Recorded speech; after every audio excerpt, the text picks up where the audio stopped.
Hello views, வணக்கம். Amita kitchen பேசுகிறேன். இன்றைக்கி சிறுகீரை சாம்பார் எப்படி வைக்கிறதுன்னு சொல்லித்தரேன்.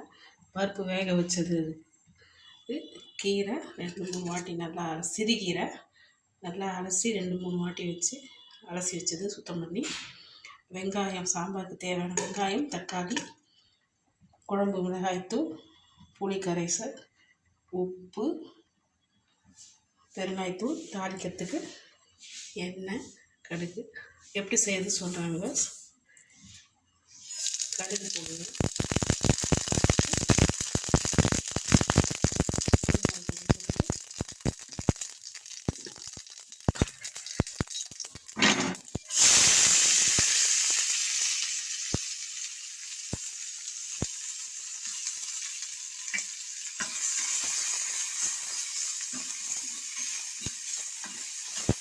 சாம்பார் நல்லா செஞ்சீங்கன்னா காய்கறி மாதிரி இருக்கும்.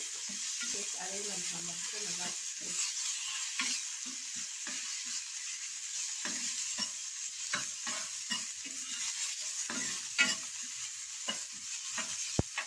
வதங்கணும்.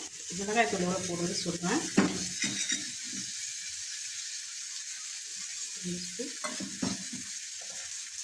குழம்பு மிளகாய் தூள், தனியாகவும் கலந்தது, மிளகாய் தூள் கலந்தது, தேவையான அளவு உப்பு,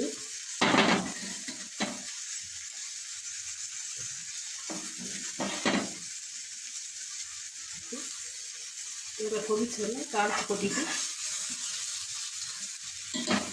நல்லா கொதி வரும்போது கீரை அதுலேயே கொதிச்சுட்டு காட்டுறாங்க உங்களுக்கு.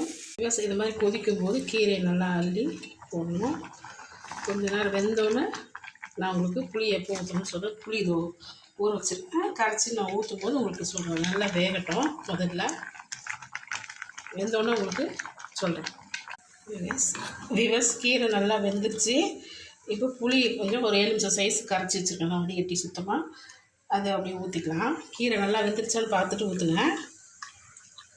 அவ்வளோதான், சாம்பார் ரெடி. நான் கிண்ணத்தில் ஊற்றிட்டு உங்களுக்கு காட்டுறேன். கீரை நல்லா வெந்தோன்னு புளி ஊற்றுங்க. சிறுகீரை சாம்பார் சூப்பராக இருக்கும் டேஸ்ட்டு. சாம்பார் ரெடி. கிண்ணத்தில் ஊற்றிட்டு இது பாருங்கள், கீரை சாம்பார் அருமையாக இருக்கும். சாப்பிட்டு பாருங்கள். ரொம்ப நன்றி. எனக்கு சப்போர்ட் பண்ணுற அனைவருக்கும் நன்றி. இதே மாதிரி செய்து பாருங்கள் வியூவர்ஸ். சிறுகீரை, அரைக்கீரை, தண்டுக்கீரை எல்லாத்துலேயும் செய்யலாம். வெந்தயக்கீரை ஒண்டி அவாய்ட் பண்ணிக்கோங்க. தேங்க்யூ.